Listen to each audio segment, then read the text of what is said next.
We're beginning Chapter 8, which is revenue recognition.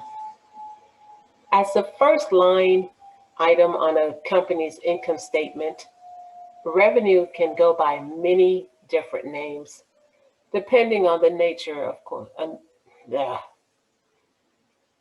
Testing 1, 2, 3, go.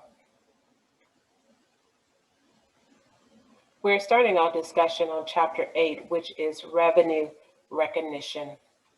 Revenue recognition. As the first line item on a company's income statement, revenue can go by many different names, depending on the nature of the company. When to record revenue and the amount of revenue to record are important issues for companies to consider. Now, Chapter 8 discusses the primary accounting issues of timing and amount of revenue recognition.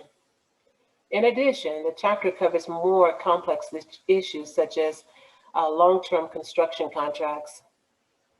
Note that the revenue recognition standard is fully converged between the U.S. GAAP and IFRS.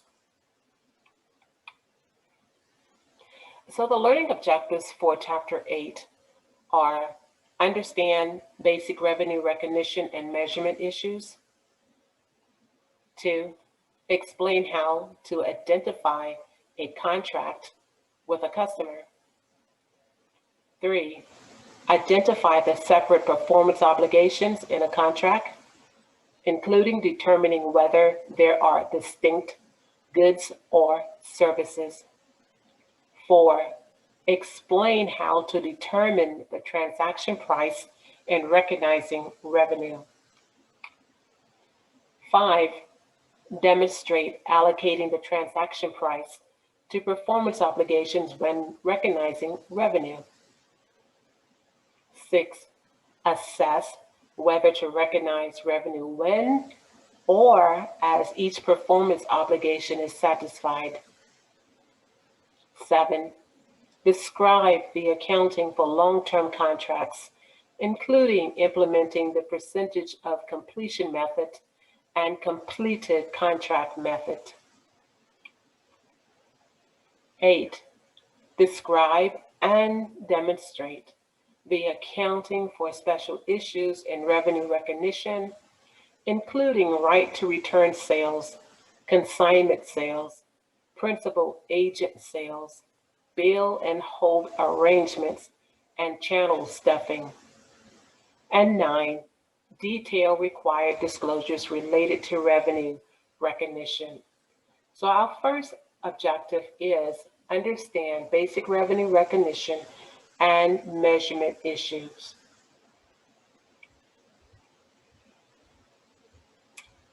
Now, FASB defines revenues as inflows or other increases in assets or decreases in liabilities that result from delivering or producing goods, providing services, or engaging in other activities that are a company's major business operations.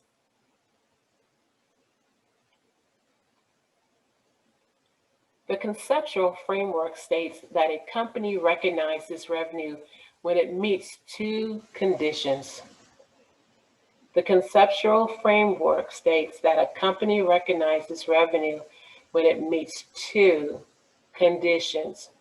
One is when revenue has been earned, and the other condition is when revenue is realized or realizable. Now, revenue is earned when the earnings process is complete or virtually complete. The earnings process is a cycle that begins with cash outlays and ends with cash receipts. It is complete when the seller collects cash. It is virtually complete when a seller has substantially accomplished all the activities that entitle the seller to the benefits generated by the revenue. So the difference between complete and virtually complete is that complete signifies when the seller collects the cash, and virtually complete is when the seller has substantially accomplished all the activities that entitle the seller to the benefits generated by the revenue. The revenue conditions specified by FASB and the SEC usually exist at the point of sale. For example, the point of delivery or exchange, where the legal title typically passes from the seller to the buyer. The point of sale is generally used as a uniform and reasonable test of revenue recognition.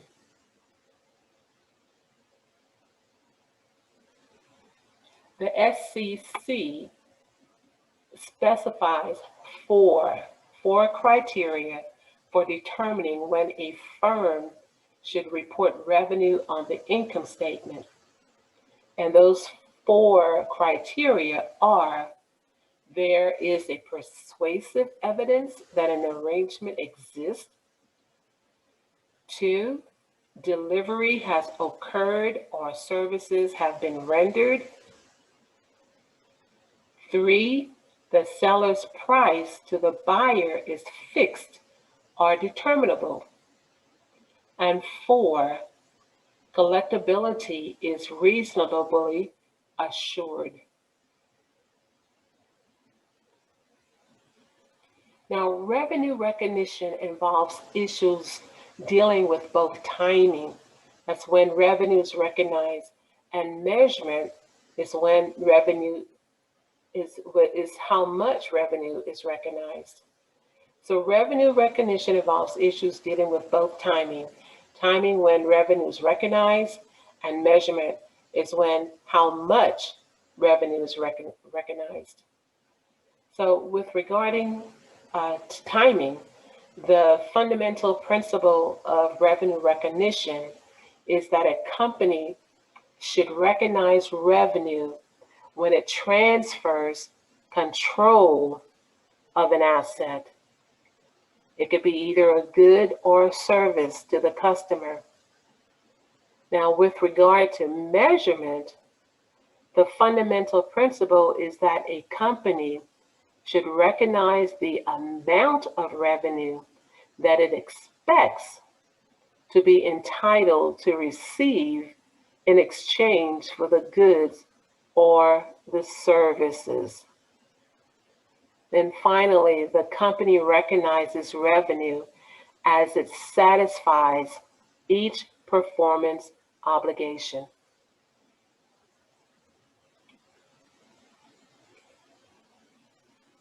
The seller must meet step 1 requirement. Step 1 requirement is to identify the contract. In order to continue with the revenue recognition process, the seller must meet step 1, which is identify the contract. Now, once the contract is identified, the seller must identify both the separate performance obligations, which is step 2, and the transaction price, which is step 3, in order to continue to step 4. Step 4 takes the transaction price that is determined in step 3 and allocates it to the separate performance obligations that are identified in step 2. Now, once the seller has identified the separate performance obligation and has a price attached to each, it determines the appropriate timing for the recognition of revenue for each performance obligation separately. As you see here in example 8.1, it provides a simplified illustration of the five-step approach to provide a conceptual understanding of the steps. So again, step 1 is to identify the contract or contracts with the customer. Step 2, identify the performance obligations in the contract. Step 3, determine the transaction price. And then you move to step 4, where you allocate the transaction price to the performance obligation. And 5, recognize revenue when or as it satisfies each performance obligation. Here we have a problem to solve. Simplified example of the 5 steps. Access Unlimited sells smartphones and phone service. Access Unlimited sells phones for $350 each, and they have a 12-month service plans for $40 a month. Now, the phone costs Access Unlimited $150 each. Access Unlimited also bundles the phones together with a 12-month service plan for $750. On January 1st, a customer signs a contract with AU to purchase the bundle with a service plan starting immediately. So you have a customer that signed the contract and you purchase the bundle package. And the service plan starts immediately. The customer pays in full. Now, AU uses the perpetual inventory method. AU prepares financial statements on a quarterly basis. So the question is, when does AU recognize revenue? And what is the amount of revenue to recognize? So with this problem, we are to answer this question. When does AU recognize revenue? And the other part of the question is, what is the amount of revenue to be recognized?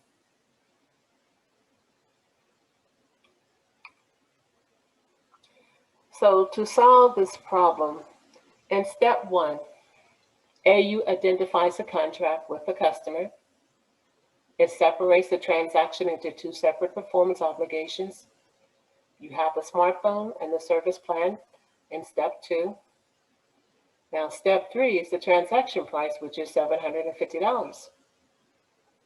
So to complete step 4, AU will allocate the $750 between the phone and the service plan on a relative sales value basis. Now, we cover this approach in greater detail in our discussion of step 4 below. The combination of the separate selling prices for the phone, which is $350, and the service plan, $480, will equal $830. Now, the phone constitutes 42.2% of the total price. That's when you divide the $350 by $830. And the service plan is 57.8% of the total price, which is the $480 over $830.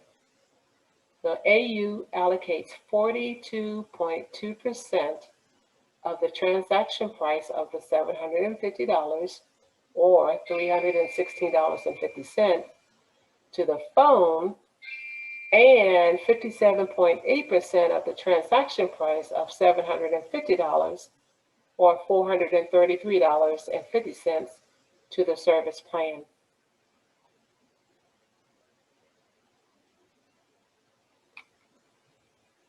To complete step 5, AU will recognize the $316.50 revenue for the phone when the phone is delivered to the customer.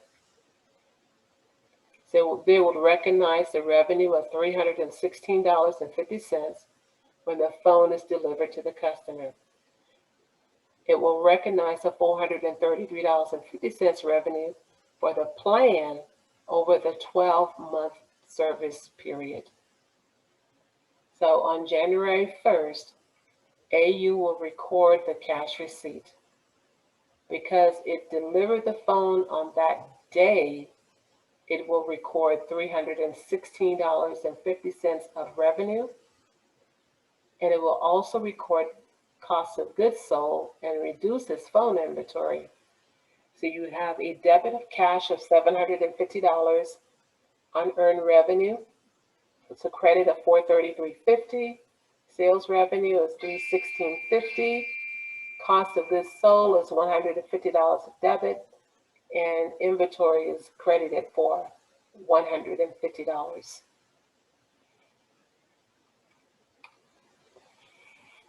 AU will recognize $108.38 service revenue over each following 4 quarters.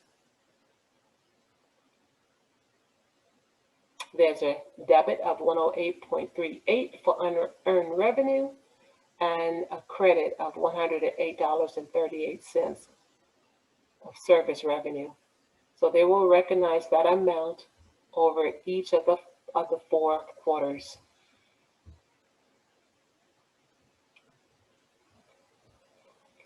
The revenue recognition standards discussed in this chapter are new, and they are effective for public companies with fiscal years beginning after December 15, 2017. They are not completely aligned with the conceptual framework. That is, the revenue recognition standards indicate that the overarching principle of revenue recognition is the notion of the transfer of control of the goods or services. In contrast, the current conceptual framework does not mention transfer of control, but rather states that a company recognizes revenue when it meets those 2 conditions. It's when revenue has been earned, and 2, the revenue is realized. Although transfer of control often occurs simultaneously with the culmination of the earning process, there are scenarios in which they do not happen at the same time. How then can the standards and the conceptual framework that both come from FASB conflict? Well, as we discussed in Chapter 2, the FASB is currently in the process of rewriting the conceptual framework.